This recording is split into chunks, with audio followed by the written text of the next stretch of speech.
Sa reel, ganun siya kaganda. Likod nga lang.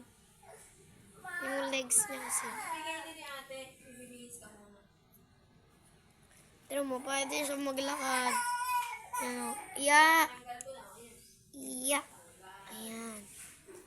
Favorite namin yung mga ganitong, Minecraft na. I-design, di ba? Nung Roblox. Ay, oo, Roblox. Meron din kaming bibili na Roblox. Tapos ito yung Minecraft. Nag-iipon kami na Tita online eh. Sunod naman yung Roblox. Sunod na namin. Roblox. Maganda to, 150. Thank you for watching. Don't forget to subscribe and like our bagong video. Bam!